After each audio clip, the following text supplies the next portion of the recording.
नमस्कार, प्रभासाक्षी न्यूज नाटक और आप सभी का स्वागत है। रक्षा मंत्री राजनाथ सिंह ने सीआईआई के सम्मेलन को संबोधित करते हुए कहा है कि भारत का रक्षा निर्यात 10 साल पहले 1000 करोड़ रुपए से भी कम था, लेकिन अब यह 23,500 करोड़ रुपए के रिकॉर्ड आंकड़े पर पहुंच गया है। रक्षा मंत्री राजनाथ सिंह ने कहा कि आज हम सिर्फ लड़ाकू विमान या मिसाइल प्रणाली नहीं बना रहे हैं, हम एक नई युद्ध तकनीक के लिए भी तैयारी कर रहे हैं। उन्होंने साथ ही कहा कि ऑपरेशन सिंदूर के दौरान भारत की स्वदेशी प्रणालियों ने पूरी दुनिया को चकित कर दिया, क्योंकि हमारी रक्षा प्रणालियों ने अपनी पूरी ताकत दिखाई। राजनाथ सिंह ने कहा कि आज यह सिद्ध हो चुका है कि रक्षा क्षेत्र में मेक इन इंडिया भारत की सुरक्षा और समृद्धि दोनों के लिए आवश्यक है। राजनाथ सिंह ने दुश्मन को चेतावनी देते हुए कहा कि आतंकवाद का कारोबार लाभ देने वाला नहीं है, बल्कि इसकी भारी कीमत चुकानी पड़ेगी। पाकिस्तान को आज इसका एहसास हो गया है। उन्होंने कहा कि भारत ने आतंकवाद के खिलाफ अपनी रणनीति और प्रतिक्रिया को नए सिरे से तैयार और परिभाषित किया है। Chief marshal AP Singh, defence secretary Shri Rajesh Kumar Singh, DDR&D and chairman DRDO doctor Sameer V Kamat, vice chief of army staff lieutenant general NS Raja Subramani, Shri Sanjeev Puri, president CII, Shri Baba Kalyani, founder president SIDM, Shri Chandrajit Banerjee, director general CII, industry leaders, young entrepreneurs, मेरे media के मित्रों, देवियों व सज्जनों, confederation of Indian industry यानी CII की summit में आने का आदेश मुझे प्राप्त हुआ था आपके CII के प्रेसिडेंट मिस्टर संजय पुरी और बाबा कल्याणी। मैंने कहा कि दो बड़ी हस्तियों का आदेश है, इसलिए मुझे निश्चित रूप से इस कार्यक्रम में जाना चाहिए। और आज मैं आप सबके बीच यहां कार्यक्रम में उपस्थित हूं और इस कार्यक्रम में आकर सचमुच मुझे आप लोगों का जज्बा, आप लोगों का उत्साह देखकर मुझे बेहद खुशी हुई है। सबसे पहले तो मैं आप सभी को भारत के दुनिया के 4th लार्जेस्ट इकोनॉमी बनने की बधाई देता हूं।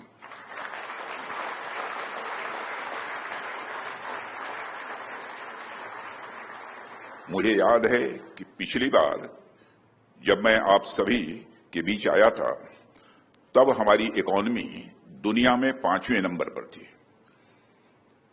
पर आज जब मैं आपके बीच आया हूं, तो मैं आप सभी को हमारी इकोनॉमी के 4थे नंबर की इकोनॉमी बनाने की बधाई दे रहा हूं।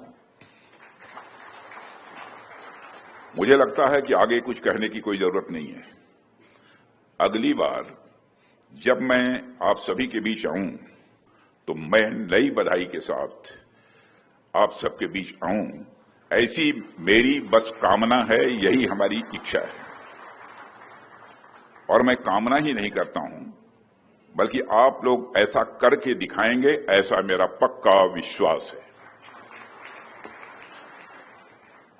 इससे पहले भी मुझे कई बार आप सबके बीच आने का अवसर मिला है और हर बार जब मैं आपके बीच आता हूं, तो आपकी एनर्जी और आपको देश को आगे ले जाने की आपकी डेडिकेशन देखकर सचमुच मैं केवल इंप्रेस ही नहीं होता हूं, बल्कि मैं बहुत ही उत्साहित होता हूं। साथियों, CII सिर्फ एक ऑर्गेनाइजेशन नहीं है, यह वह पावर हाउस है जिसने भारत की इंडस्ट्रियल स्पिरिट को एक शेप दिया है, एक आकार दिया है। देश भर में लाखों इंटरप्राइजेस को जोड़ने, पॉलिसी फ्रेमवर्क को दिशा देने और ग्लोबल कॉम्पिटिटिवनेस बढ़ाने में CII की भूमिका बहुत ही इंपॉर्टेंट रही है। CII केवल बिजनेस को रिप्रेजेंट नहीं करता है, बल्कि मैं मानता हूं कि एक विजन को रिप्रेजेंट करता है, और वह विजन है India as a global manufacturing and innovation hub. साथियों, यहां मौजूद हर एक व्यक्ति इंडियन एंटरप्राइज का एक सिंबल है। आपने इस समिट का नाम बिजनेस समिट 2025 रखा हुआ है, लेकिन मैं इसे देश की स्ट्रेंथ, रेजिलियंस और सेल्फ रिलायंस की समिट मानता हूं। आप सब वो लोग हैं जिन्होंने भारत को आत्मनिर्भर बनाने की यात्रा में एक इंजन की तरह काम किया है, पावरफुल इंजन की तरह आपने काम किया है। साथियों, आपने इस समिट की थीम रखी है building trust and India first. मैं सबसे पहले इस थीम को चुनने के लिए सीआईआई को हार्दिक बधाई देता हूं। और यह थीम महज 4 शब्दों का है, लेकिन इसका अर्थ बहुत गहरा है और बहुत ही व्यापक है। यह एक ऐसा विषय है जिसकी बॉडी छोटी है लेकिन आत्मा बहुत विशाल है। साथियों, मैं अपनी बातचीत की शुरुआत इस थीम से ही करूंगा। और आप सब तो जानते ही हैं कि ट्रस्ट बिल्डिंग करना एक बहुत ही महत्वपूर्ण बात हुआ करती है। और ट्रस्ट कोई टेक्निकल टर्म नहीं है, बल्कि एक इमोशन है और एक ऐसा अनुभव है, एक ऐसा एक्सपीरियंस है जो हमारी पर्सनल लाइफ से शुरू होकर इंटरनेशनल रिलेशंस तक जाता है। यह ट्रस्ट ही है जो हमें इंसान बनाता है। फैमिली, सोसाइटी, इकोनॉमी और नेशन, हर लेवल पर ट्रस्ट ही है जो हमें जोड़ कर रखता है। हमारे जीवन में जो सबसे नायाब, जो सबसे कीमती चीजें होती हैं, ट्रस्ट को मैं उनमें से सबसे महत्वपूर्ण समझता हूं। और यह मैं बस कहने के लिए नहीं कह रहा हूं, अपने अनुभव की बात आप सबके सामने रख रहा हूं। हमारे जीवन में अनेक ऐसे अवसर आते हैं जब हमारे पास भले ही कुछ न हो, पर हमारे पास एक भरोसेमंद, एक ट्रस्टवर्दी इंसान होता है, तो हमें लगता है कि अब हम कंप्लीट हैं, अब हम परफेक्ट हैं। वह चाहे परिवार हो, समाज हो, ऑफिस हो, दफ्तर हो या कहीं और हो। कोई व्यक्ति भले ही वह योग्यता थोड़ी कम रखता हो, भले ही वह नॉलेज थोड़ी कम रखता हो, भले ही उसके अंदर स्किल्स कुछ कम हों, लेकिन अगर वह ट्रस्टवर्दी है तो समझिए कि आपके पास एक बहुत बड़ी निधि है, आपके पास एक बहुत बड़ा एसेट है। साथियों, हमारे यहां ऋषियों मनीषियों ने अगर स्वदेशो भुवन त्रयम, यानी 3 लोक ही हमारा स्वदेश है, हमारा परिवार है, यह अवधारणा दी है, तो उन्होंने एक तरह से मानव मात्र और जड़ चेतन के प्रति ट्रस्ट की ही बात की है। राजा दशरथ ने अगर प्राण जाहु पर बचन न जाइए कहा, तो यह वचन विश्वास का ही प्रतीक है।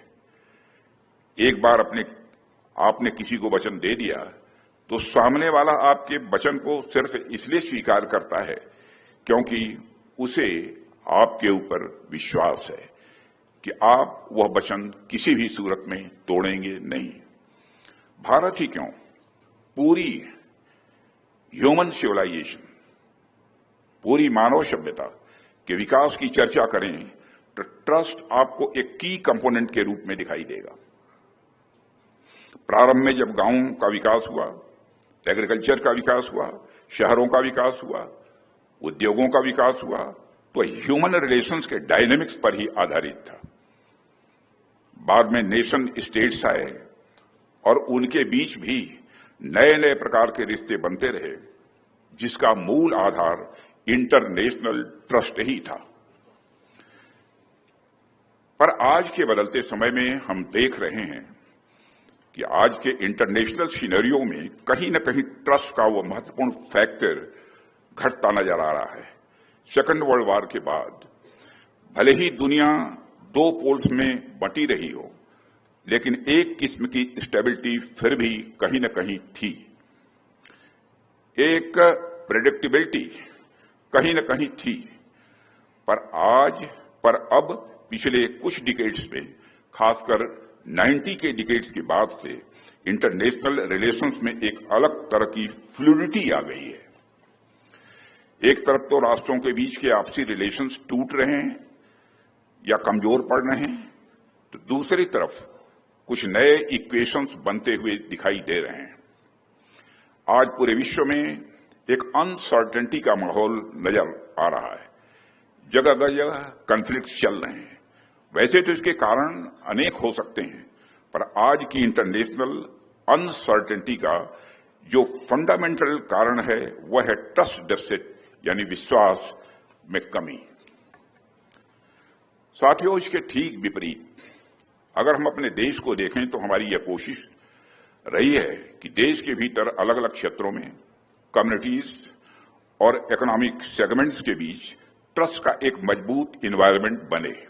यह हम लोगों की कोशिश रही है और इन एफर्ट से हमने अभूतपूर्व कामयाबी हासिल की है, जिनके कुछ उदाहरण मैं आप सबके सामने यहां रखना चाहता हूं।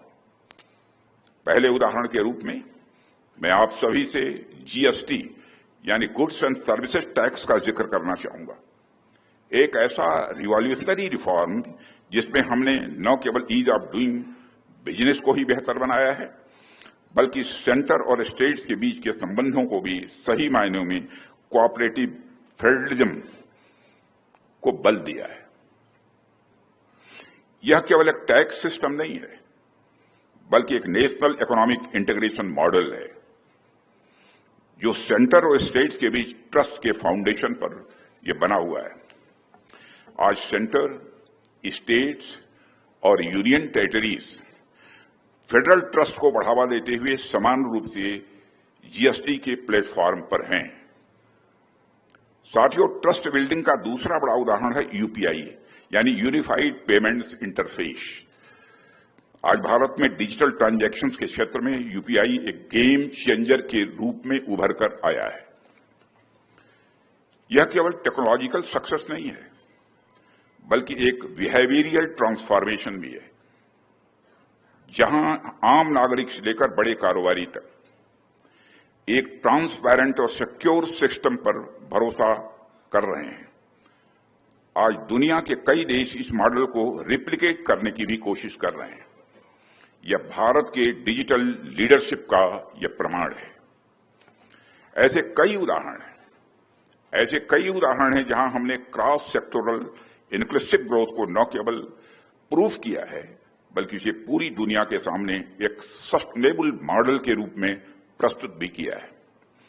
इसी का परिणाम है कि आज जब वैश्विक स्तर पर इंस्टेबिलिटी और इकोनॉमिक स्लोडाउन जैसी सिचुएशन बनी है, तब भी हमारा और आपका यह भारत अपनी पूरी एनर्जी और सिनर्जी के साथ world fastest growing major economy बना हुआ है।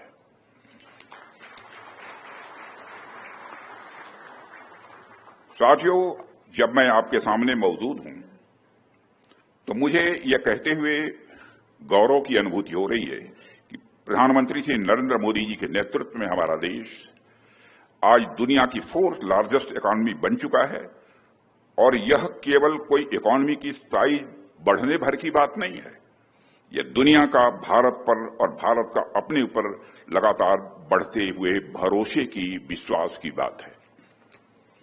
हाल ही में आई मूडीज की रिपोर्ट भी आप सभी ने देखी होगी। वह मूडीज की रिपोर्ट भी इस बात को हाईलाइट करती है कि कैसे भारत अपनी स्ट्रांग डोमेस्टिक ग्रोथ ड्राइवर्स जैसे प्राइवेट कंजम्पशन, मैन्युफैक्चरिंग कैपेसिटी और इंफ्रास्ट्रक्चर डेवलपमेंट की बदौलत ग्लोबल डिसरप्शंस को न केवल ओवरकम कर रहा है, बल्कि लगातार बेहतर प्रदर्शन कर रहा है। आज हम उन चुनिंदा देशों में हैं जिनकी इकोनॉमिक रेजिलियंस और पॉलिसी स्टेबिलिटी पर ग्लोबल कॉन्फिडेंस यानी वैश्विक विश्वास लगातार बढ़ता जा रहा है। यानी यह भारत की केवल विकास यात्रा नहीं है, यह भारत की विश्वास यात्रा है। साथियों, एक रक्षा मंत्री के रूप में मुझे यह कहते हुए बेहद खुशी होती है कि भारत के लगातार आगे बढ़ती यात्रा में देश का डिफेंस सेक्टर भी अपनी एक महत्वपूर्ण भूमिका निभा रहा है। पिछले एक दशक में सरकार के द्वारा लिए गए कई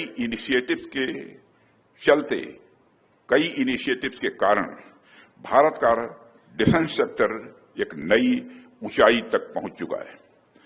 10 से 11 साल पहले जहां हमारा डिफेंस प्रोडक्शन अप्रॉक्सीमेटली 43,000 करोड़ हुआ करता था, वही आज बढ़कर 1,46,000 करोड़ तक के रिकॉर्ड आंकड़े तक पहुंच चुका है।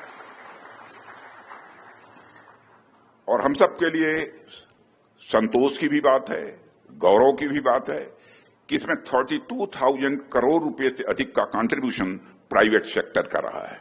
इसके लिए मैं आप सबको बधाई देता हूं। इसके साथ हमारा डिफेंस एक्सपोर्ट जो 10 साल पहले 1,000 करोड़ रुपए से भी कम हुआ करता था, 600-700 अप्रोक्सीमेटली 600-700 करोड़, वो आज मोर देन 24,000 करोड़ रुपए के रिकॉर्ड आंकड़े को पार कर चुका है। आज सिर्फ हथियार नहीं बल्कि हमारे सिस्टम्स, सब सिस्टम्स, कंपोनेंट्स और सर्विसेज भी दुनिया के 100 से ज्यादा कंट्रीज तक पहुंच चुके हैं। साथियों, आज देश में 16,000 से अधिक एमएसएमई डिफेंस सेक्टर से जुड़ी हुई हैं। मोर देन 16,000 से अधिक एमएसएमई डिफेंस सेक्टर से जुड़ी हुई हैं। ये छोटी कंपनियां हमारी सप्लाई चेन की बैकबोन बन चुकी हैं और ये न केवल आत्मनिर्भरता की हमारी जर्नी को मजबूत कर रही हैं बल्कि लाखों लोगों को रोजगार भी दे रही हैं। आज हम सिर्फ फाइटर प्लेन्स या मिसाइल सिस्टम नहीं बना रहे हैं बल्कि हम न्यू एज वॉरफेयर टेक्नोलॉजी के लिए भी तैयार हो रहे हैं। हमारे होम ग्रोन सिस्टम ने आज ऑपरेशन सिंदूर के दौरान पूरी दुनिया को चौंकाते हुए यह साबित कर दिया है कि हम दुश्मन के किसी भी कवच को भेदने की ताकत रखते हैं।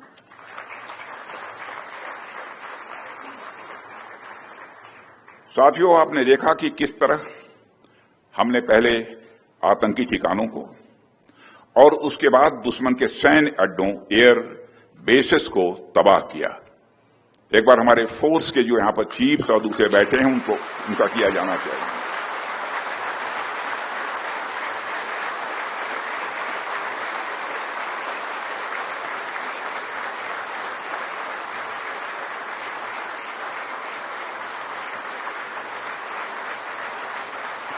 Thank you very much. मैं रोकूंगा नहीं तो रुकेगा नहीं।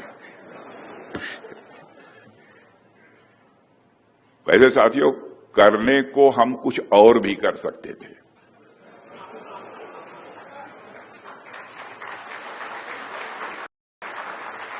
परंतु शक्ति के साथ संयम भी चाहिए।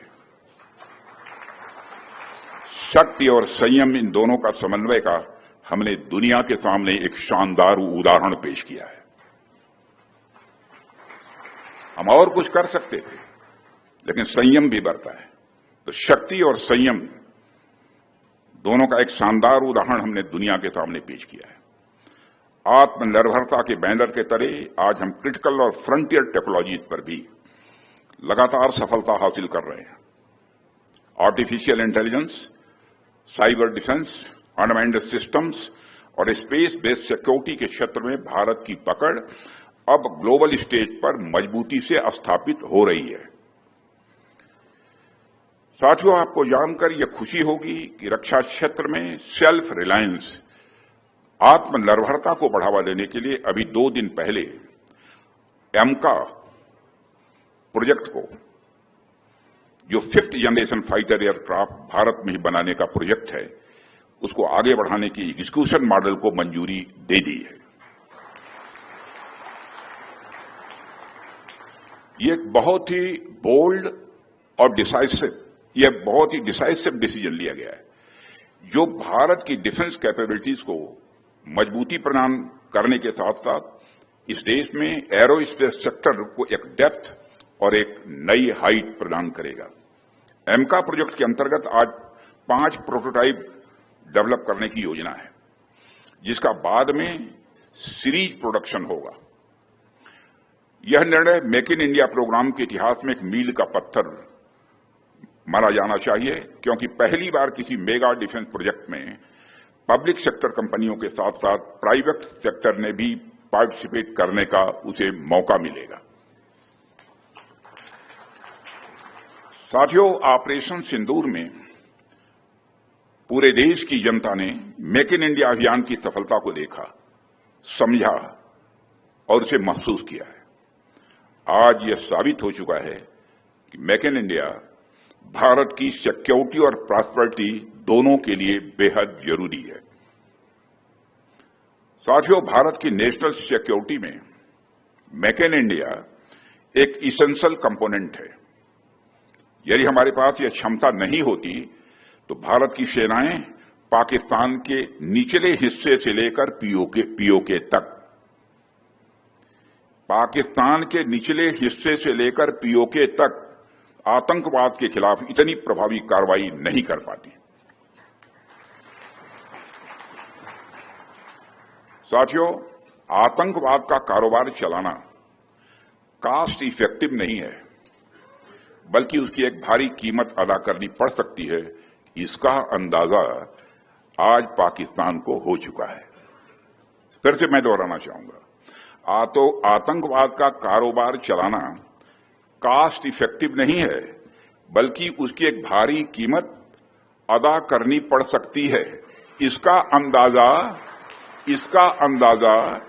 अनुमान आज पाकिस्तान को हो चुका है। हमने आतंकवाद के खिलाफ भारत की स्ट्रेटजी और रिस्पांस दोनों को रीडिजाइन और रीडिफाइन किया है। हमने पाकिस्तान के साथ अपने एंगेजमेंट और स्कोप ऑफ डायलॉग को रिकैलिब्रेट किया है। अब जब भी बात होगी, केवल आतंकवाद पर बात होगी, पीओके पर बात होगी और किसी दूसरे मुद्दे पर पाकिस्तान के साथ बात नहीं होगी।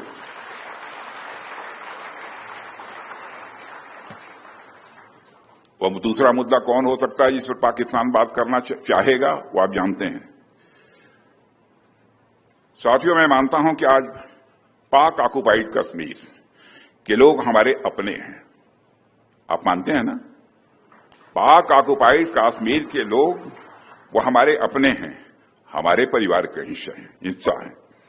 हम प्रधानमंत्री के श्री नरेंद्र मोदी जी की एक भारत श्रेष्ठ भारत के संकल्प के लिए पूरी तरह से प्रतिबद्ध हैं और हमें यह पूर्ण विश्वास है कि हमारे वो भाई जो आज हमसे भौगोलिक और राजनीतिक रूप से अलग हैं, वो भी अपने स्वाभिमान, आत्मा की आवाज और स्वेच्छा से भारत की मुख्य धारा में कभी न कभी जरूर वापस लौटेंगे।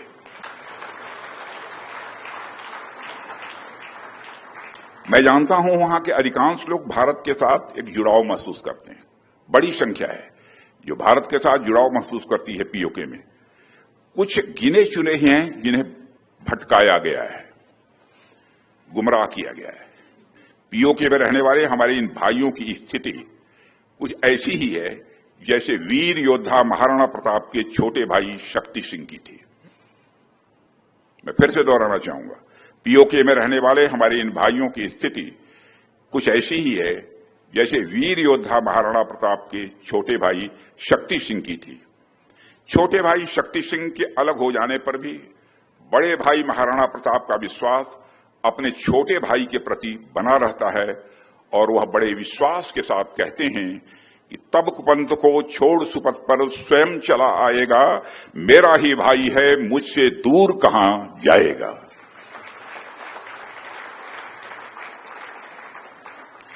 भारत हमेशा ही दिलों को जोड़ने की बात करता है और हमें विश्वास है कि प्रेम, एकता और सत्य के मार्ग पर चलकर वह दिन दूर नहीं जब हमारा ही अंग पीओके स्वयं लौटकर कहेगा, मैं भारत हूं, भारत ही हूं, मैं वापस आऊंगा और वापस आया हूं। मैं भारत ही हूं, मैं वापस आया हूं, यह पीओके कहेगा, ऐसा मेरा पक्का विश्वास है। पीओके की भारत से एकजुटता इस देश की सांस्कृतिक, सामाजिक और आर्थिक समृद्धि पर निर्भर करती है।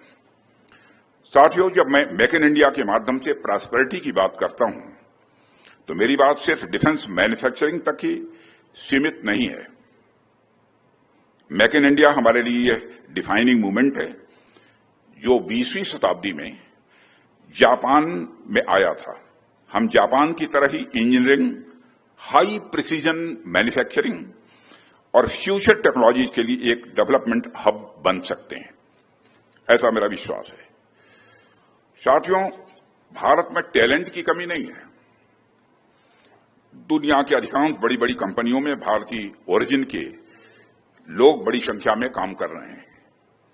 जैसे जापान ने अपनी टेक्नोलॉजी और मैन्युफैक्चरिंग की एक अलग पहचान पूरी दुनिया में बनाई है, वैसे ही भारत की टेक्नोलॉजी और मैन्युफैक्चरिंग भी पूरी दुनिया में जब स्थापित होगी तो उसके बाद हम जब एक पेन भी बनाएंगे तो उसकी ब्रांडिंग हम इंडियन टेक्नोलॉजी द्वारा निर्मित कहकर कर सकेंगे। यानी मेक इन इंडिया के माध्यम से भारत में बनी हर चीज पर प्रीमियम होगा, जैसे कभी मेड इन जापान का होता था। यह हमारे देश में प्रॉस्पेरिटी यानी समृद्धि के नए द्वार खोलेगा। साथियों, यह हम सबका अनुभव है। हमने देखा भी है कि अगर सरकार और इंडस्ट्री एक साथ मिलकर चलें तो क्या कुछ संभव नहीं हो सकता है, यानी सब कुछ संभव हो सकता है।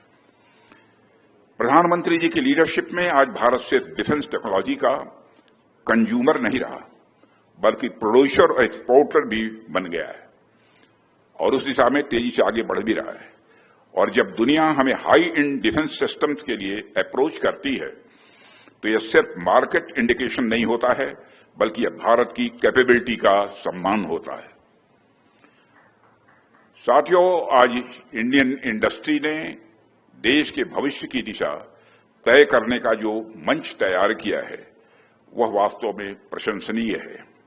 मुझे लगता है कि भारतीय इंडस्ट्री आज भारत के कलेक्टिव एस्पिरेशंस की भी संवाहक है। आज हम एक ऐसे पड़ाव पर खड़े हैं जहां गवर्नमेंट और इंडस्ट्री के कॉमन इफर्ट्स और सिनर्जी ही भारत को अगले डिकेड की वैश्विक महाशक्ति बना सकता है।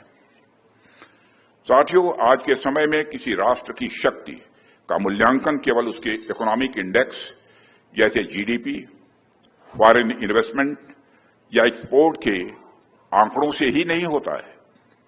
दुनिया अभी अभी देखने लगी है कि कोई देश अपने नागरिकों और वैश्विक समुदाय में कितना भरोसा जगा सकता है। क्या उसके लिए अपने देश की संस्थाओं, उसकी नीति और उसकी दिशा पर विश्वास करते हैं? क्या अंतर्राष्ट्रीय मंच पर उस देश को स्टेबल, मैच्योर और रिस्पांसिबल माना जाता है या नहीं? यही वह मापदंड है जो आज के युग में एक राष्ट्र को महान बनाता है। लेकिन साथियों, यह भरोसा अचानक नहीं होता है। यह किसी नारे, घोषणा पत्र या विज्ञापन से नहीं पैदा होता है। यह राष्ट्रीय सुरक्षा से जुड़ा होता है। अब जब किसी देश को यह आत्मविश्वास होता है कि वो अपने जियोपॉलिटिकल इंटरेस्ट को प्रोटेक्ट कर सकता है, अपने नागरिकों की सुरक्षा इंश्योर कर सकता है और भविष्य की अनसर्टेनिटीज के सामने स्थिर रह सकता है, तभी एक सच्चा टिकाऊ विश्वास जन्म लेता है। राष्ट्र का मनोबल तभी ऊंचा रहता है जब उसे पता हो कि उसका आज भी सुरक्षित है और आगे आने वाला कल भी सुरक्षित है। इन सबको देखते हुए साथियों, सरकार ने policy clarity, Indianisation, economic resilience और स्ट्रेटेजिक ऑटोनॉमी को प्रायोरिटी दी है। लेकिन इन इफर्ट्स की सफलता तभी इंश्योर हो सकती है जब आप सभी stakeholders, innovators, entrepreneurs, manufacturers इस नेशनल मिशन में पुरजोर भागीदार बने। आइए हम सभी मिलकर यह संकल्प लें, इंडिया फर्स्ट न केवल हमारा नारा हो बल्कि हमारी रणनीति और हमारी कार्य संस्कृति, हमारी वर्क कल्चर की यह आत्मा भी बने। साथियों, सीआईआई की यह गैदरिंग देश की इकोनॉमिक स्ट्रेंथ को रिप्रेजेंट करती है। मेरा मानना है कि अगर हमें भारत को 2047 तक एक पूर्णतया विकसित राष्ट्र बनाना है तो उसमें आपका एक बहुत ही महत्वपूर्ण रोल होगा। इसमें कहीं भी दो मत नहीं है, किसी भी प्रकार की कोई डिफरेंस ऑफ ओपिनियन नहीं है। आपका बहुत ही महत्वपूर्ण भूमिका आपकी रहने वाली है। साथियों, आज आवश्यकता है कि इंडियन इंडस्ट्री भी सरकार के साथ कदम से कदम मिलाकर एक ऐसे इकोनॉमिक डॉक्ट्रिन पर विचार करे जिसमें प्रोडक्शन के आम फैक्टर्स के साथ साथ national security, national interest, national goals और नेशनल स्ट्रेंथ का भी एक उचित स्थान रहे। आत्मनिर्भरता का हमारा नारा एक इकोनॉमिक पॉलिसी तो है ही, यह एक स्ट्रेटेजिक थिंकिंग भी है। साथियों, सीआईआई के इस महत्वपूर्ण मंच से आज मैं भारतीय इंडस्ट्री से अपील करता हूं कि कंपनी इंटरेस्ट तो स्वाभाविक है, किसी को देखना चाहिए, आप देख ही रहे हैं।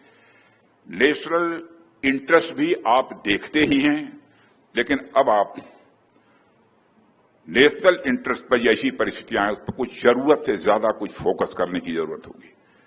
इसे अगर मैं दूसरी तरह से कहूं तो कंपनी इंटरेस्ट सिक्योर करना आपका कर्म है, तो नेशनल इंटरेस्ट सिक्योर करना आपका धर्म है।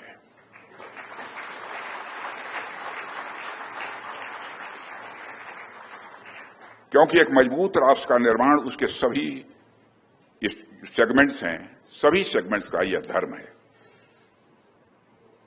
जैसा कि आपने, अब उसकी चर्चा नहीं करूंगा, छोड़ देता हूं। मैं ले जाना चाहता था ऑपरेशन सिंदूर की तरफ, लेकिन मैं नहीं ले जाऊंगा, वो कभी होगा तो देखेंगे। साथियों, जैसा कि मैंने अभी कहा, भारत एक तरफ आर्थिक सफलता की सीढ़ियों पर तेजी से बढ़ते हुए आज विश्व की चौथी सबसे बड़ी इकॉनमी बनकर उभरा है और जल्द ही यह तीसरी बड़ी इकॉनमी के रूप में नजर आएगा। पर साथ ही आज के हमारे चैलेंजेस भी लगातार बड़े होते जा रहे हैं। ऐसे में मैं मानता हूं कि सीआईआई जैसी संस्था का रोल और भी महत्वपूर्ण हो जाता है। पूरा देश आपको और भारतीय इंडस्ट्री को एक विशेष उम्मीद, और केवल उम्मीद ही नहीं बल्कि पूरे विश्वास के साथ देख रहा है। साथियों, मेरा मानना है कि सीआईआई इस विषय पर अपना ध्यान अनिवार्य रूप से दे भी रहा है, और मैं देख रहा था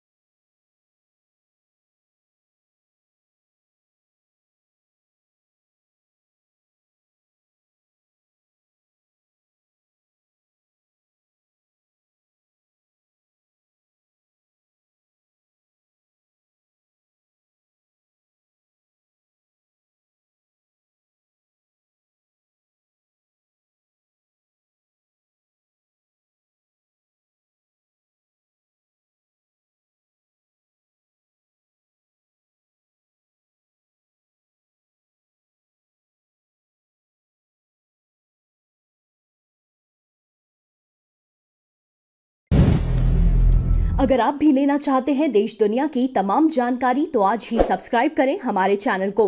साथ ही नीचे दिए बेल आइकन को जरूर दबाएं ताकि हर अपडेट आप तक पहुंच सके।